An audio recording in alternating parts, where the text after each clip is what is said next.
Assalamu alaikum wa rahmatullah. Welcome back. You're watching Quran and Science, and we were just discussing the sequence of stars. And the previous segment we mentioned that we'll be knowing more about the verse that you've just seen on the screen. I want first to ask Zabihullah, what do you get out of this ayah, فَلَا أُقْسِمْ بِمَوَاقِعِ النُّجُومِ? فَلَا أُقْسِمُ بِمَوَاقِعِ النُّجُومِ. In this verse, as we think about it, that God said that I don't need to swear on the location and the places of the stars. Yes. So what does it give you? Does it give you the meaning of maybe power, the meaning of imagining something about the stars and the positions? Yes, and the position of stars, and in the same time, the power of Almighty Allah, who is the creator of all this universe. Great. What about you, Abdurrahman? As Zabihullah has mentioned, Allah does not need to swear to anyone. And after this ayah, we can notice that Allah said, this is a great oath. This tells us that the setting of the stars is really miraculous, and that there is something very special about them. Yes. Okay, moving to you, Professor Zaghlul, the importance of the sequence and the positions of stars. I begin by thanking Allah subhanahu wa ta'ala and greeting you all in our Islamic way. Assalamu alaikum wa rahmatullahi wa barakatuh. May Allah's peace, blessings and mercy be with you all. This verse is really unique in the Quran. Allah is saying, I do not even give an oath by the positioning of stars. And then he adds, وَإِنَّهُ لَقَسَمٌ لَوْ تَعْلَمُونَ عَظِيمٌ. And really, verily, it is an adjuration, an oath, that's a great oath if you were only to know. Then when we read this, why did Allah subhanahu wa ta'ala give the oath by the positioning of stars and not by stars themselves? Stars themselves are among the most magnificent creation of Allah subhanahu wa ta'ala, because every star is a huge nuclear reactor in the sky, wherein a process called the nuclear fusion is taking place. By nuclear fusion, Allah is fusing light elements to produce heavier elements. So these are factories producing, all the stars, producing the needed elements for the existence of that universe. In the sun, for example, we get hydrogen fuses together to produce helium, and energy is released. Helium fuses together to produce lithium, and energy is released. And this energy gives the core of the sun 15 million degrees centigrade, and the outer surface of the sun 6,000 degrees centigrade, and the emanations from the sun 1 to 2 million degrees centigrade. And this energy is needed for the existence of that universe. Why then Allah did not give the oath by the stars themselves? Yes, and not yes. Before I indulge into that, I would like to emphasize the fact that negating the oath in Arabic is a way of overemphasizing it. When we say لا أقسم فلا أقسم بمواقع, I do not even give an oath. There's something beyond giving an oath, something much greater than giving an oath. So negating the oath is an overemphasis of the importance of the oath. فلا أقسم بمواقع النجوم. We have the fa, lam, the negation, لا أقسم, and then the qasam itself, the oath, and then again وإنه. So it's a very strong and powerful verse. Great emphasis, you see. Yes. Only very recently we came to realize that the distances of stars from the earth are so immense that no man or nobody living on that earth can see stars. Yes. We don't see stars. We see positions through which stars have passed. Take simply the sun. The sun is at a distance from the earth on the average that is equal to 150 million kilometers. When light is emanated from the sun, it reaches the earth after 8.3 minutes. And the sun revolves in its orbit. So it would have left that position by thousands of kilometers. So you never see it at the specific time. You never see the sun, never see you see. And this is the nearest star to us. The next star to us is at a distance of 4.3 light years. And this means that if the light is emitted from it, it would reach the Earth after more than 50 months. And the sun would have been departed for millions of kilometers. So being on that planet, you can never see stars. You can only see positions by which stars have passed. And this is a very important point, Professor. I just want to make it clear to the viewers. Yes. What you're saying about the sun, that you're seeing the light, or the light reaches after 8.3 minutes Yes. from the time that Yes. emits the rays. Yes. So this means that at any point in time that you're looking at the sun, you're actually looking at the position. Yes. You're not looking at the sun. Yes, yes. Actually, and this is a great mercy from Allah subhanahu wa ta'ala, because if a human being looks at a star directly, he would lose his eyesight. Yes. This is a great mercy from Allah subhanahu wa ta'ala.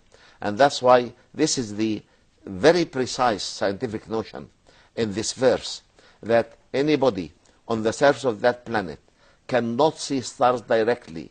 He can only see positions through which stars have passed.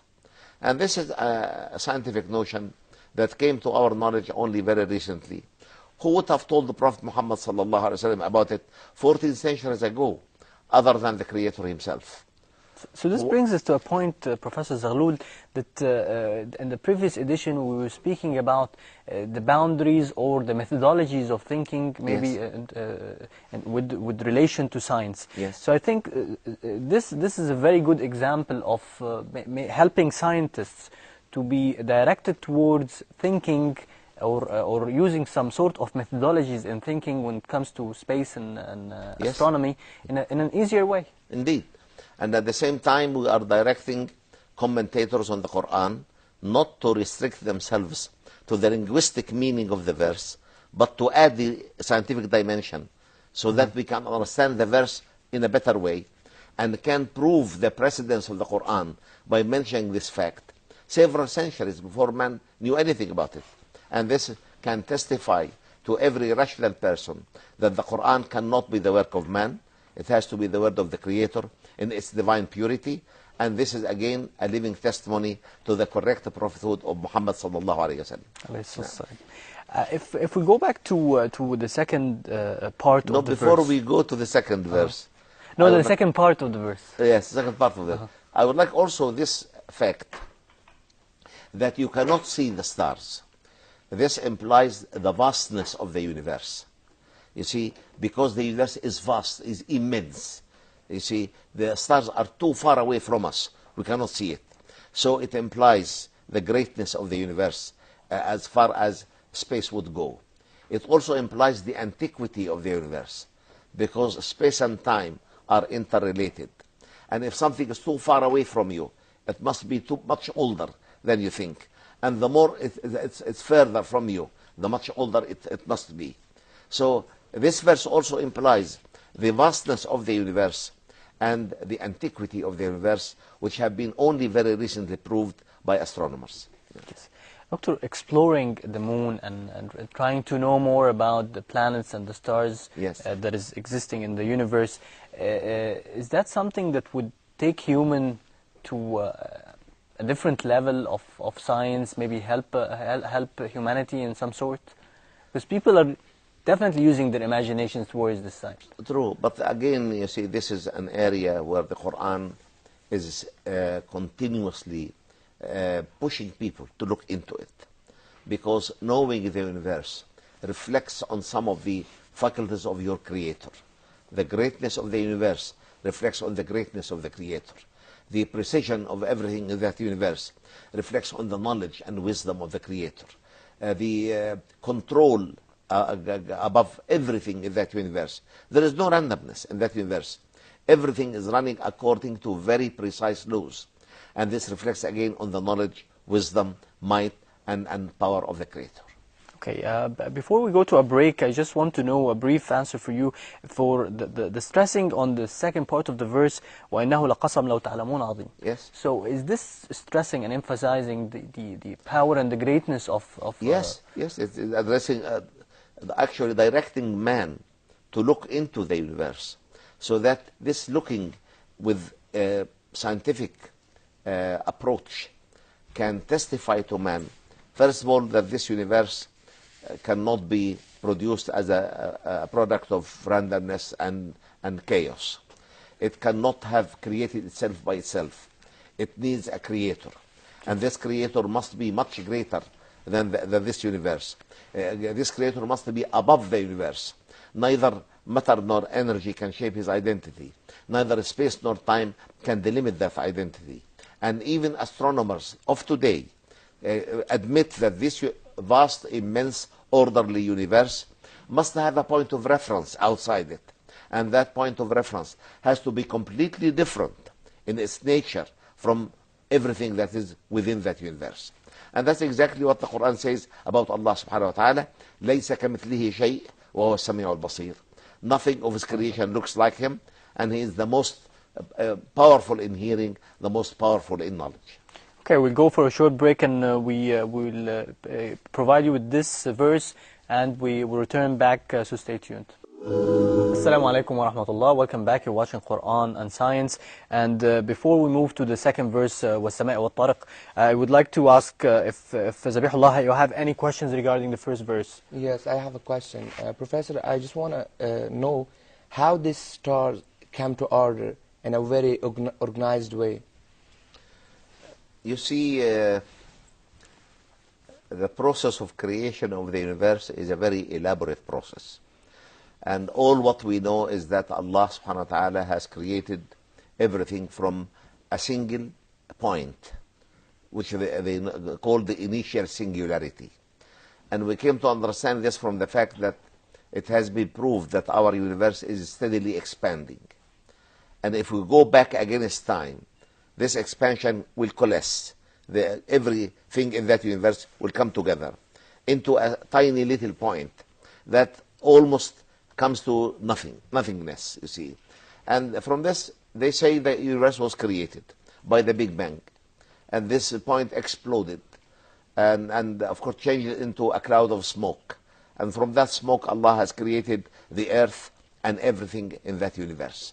The stars, the galaxies, the constellations, the moons, the planets, everything was created from that smoke. And we believe in that because in the Quran, we have clear-cut notions for the creation from smoke, the fact that the universe is expanding, the fact that the universe was an initial singularity which Allah has broken asunder. We read, ثُمَّ اسْتَوَى إِلَى السَّمَاءِ وَهِيَ دُخَانٌ, or before that, وَالسَّمَاءَ بَنَيْنَاهَا بِأَيْدٍ وَإِنَّا لَمُوسِعُونَ. And the firmament we have built with might, and verily who have made it that vast will be steadily expanding it. And the expansion of the universe was discovered at the beginning of the 20th century. For the Quran to spell it out 14 centuries ago is a miracle by itself. Then we read, ثُمَّ اسْتَوَى إِلَى السَّمَاءِ وَهِيَ دُخَانٌ. Then Allah established himself in a way that suits his glory on the firmament when it was all as smoke. And from that smoke, he has created the earth and everything else. ثُمَّ اسْتَوَى إِلَى السَّمَاءِ وَهِيَ دُخَانٌ. And explosion. Because sure, there was a force that caused this explosion. Yes. You see, as I said before this episode, a very eminent scholar in our time, Stephen Hawking, said that now we understand that this universe came by an explosion. And he said it is in the inner nature of explosions to scatter things randomly and chaotically. And said for an explosion to build a universe with definite distances, masses, volumes, speed of rotation, this must be very well planned before. Yes. And as I said in the previous half of this episode, very eminent scientists in the area of astronomy today say that this vast, immense, orderly universe must have a point of reference outside it. And that point of reference is Allah subhanahu wa ta'ala. And this point of reference must be completely different from the creation. Neither space nor time can shape his identity, neither matter nor energy, neither space nor time can delimit his identity, and neither matter and energy can shape that identity. So basically, Dr. Zaghlul, it's the force of Allah subhanahu wa ta'ala which is the main cause. Indeed. Indeed, Allah is governing that universe and governing every bit in it, every movement in it, every spin in it. Allah is governing it. So still, those who are unbelieved or don't believe in God, those are admit this. You see, there is a big difference between knowledge and guidance.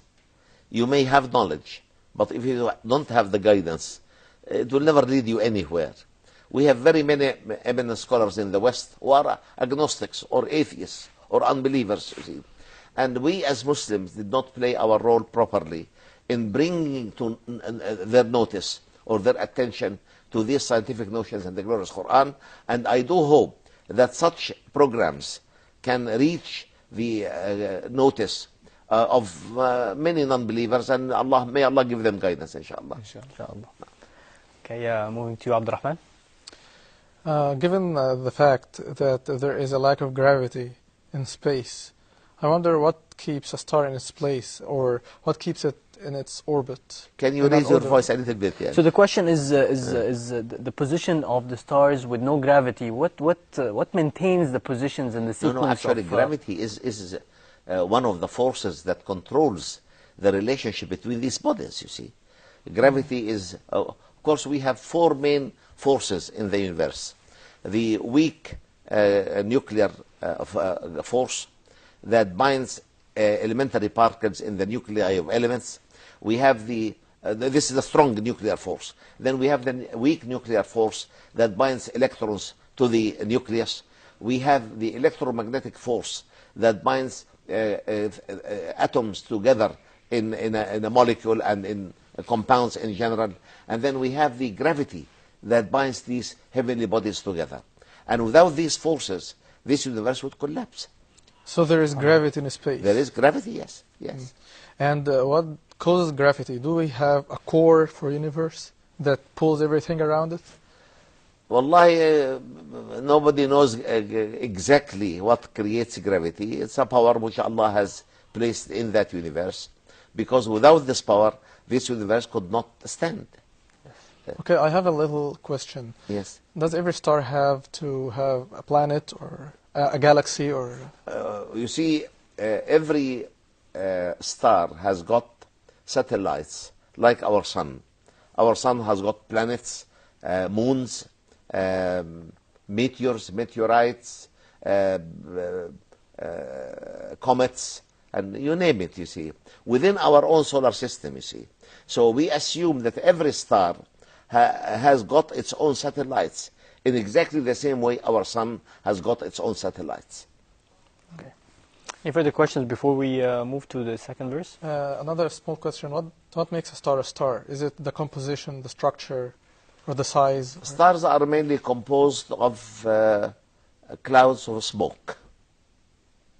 And there are vertigos that would created by Allah subhanahu wa ta'ala within this smoke cloud. And as a result of the tremendous pressure created within the cloud, the process of nuclear fusion will start. And once you start a process of nuclear fusion in a gaseous body, it becomes a star. Okay. Let's now move to the second verse and Yes. the second ayah, وَالسَّمَاءِ وَالطَّارِقِ. The importance of this ayah, and why is it there is so much emphasis on الطارق. والسماء والطارق وما أدراك ما الطارق النجم الثاقب.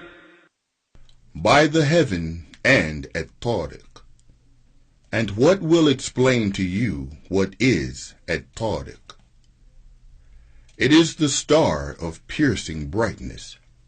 You see, again, this is a form of an oath by Allah subhanahu wa ta'ala. And as I said earlier, Allah is above giving an oath to us. Who are we that Allah would give us an oath? But when a Quranic verse comes in the context of an oath, this is a way of directing our attention to the importance of the matter by which the oath is given. Yes. You human beings look at this matter because it's very important for your existence. So when Allah gives an oath by as-sama, the firmament, Of course, if we look into the firmament, we can see a beautiful illustration of the might, knowledge, wisdom, and power of the Creator.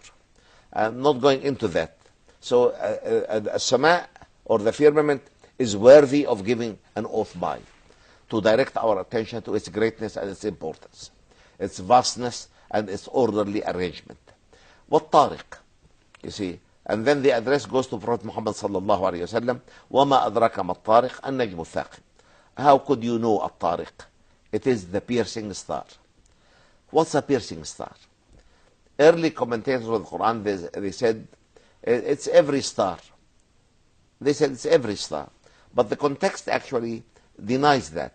It must be a very special star, so that Allah would name it At-Tariq. Only very recently we came to realize that stars have got a history of development, like any existing being.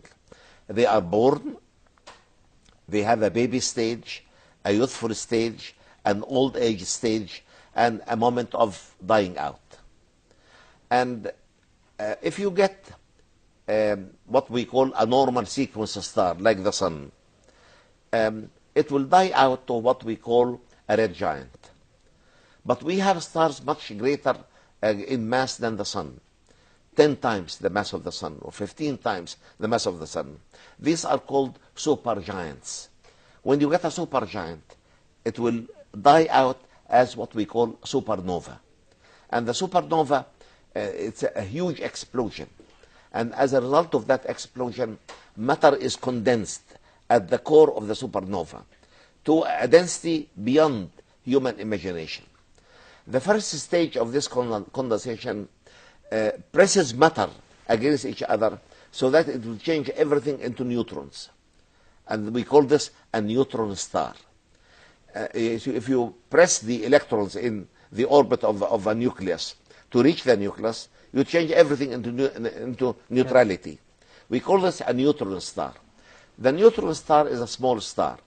It has got a dimension of 18 to 20 kilometers, not more than that. But it has got a density of 1 billion tons for a cubic centimeter. 1 billion tons, 1,000 million tons for a cubic centimeter. If 1 centimeter of that star would fall on the earth, would destroy the earth completely. Completely destroy the earth.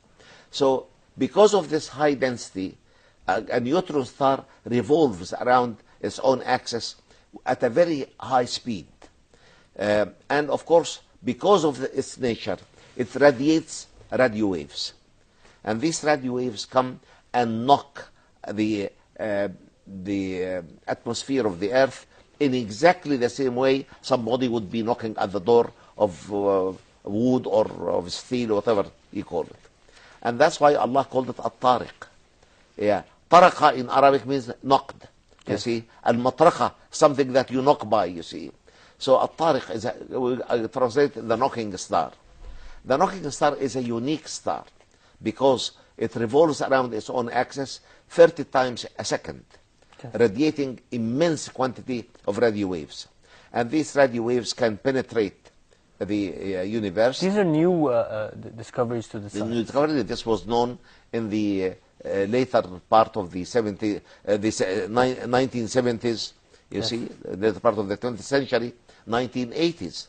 Yes. And for the Quran to spell that out 14 centuries ago is a living testimony to every rational person. I'd love that to, this cannot be the work of man. This is a very beautiful statement, and I'd love to end it to end the edition with this statement. Professor Zaghlul Naggar, I really thank you very much for being here with us in this edition. And also thank our guest Zabihullah and Abdurrahman Ismail for being here with us. And with this, we come to the end of this edition of Quran and Science. Assalamu alaikum wa rahmatullahi wa barakatuh.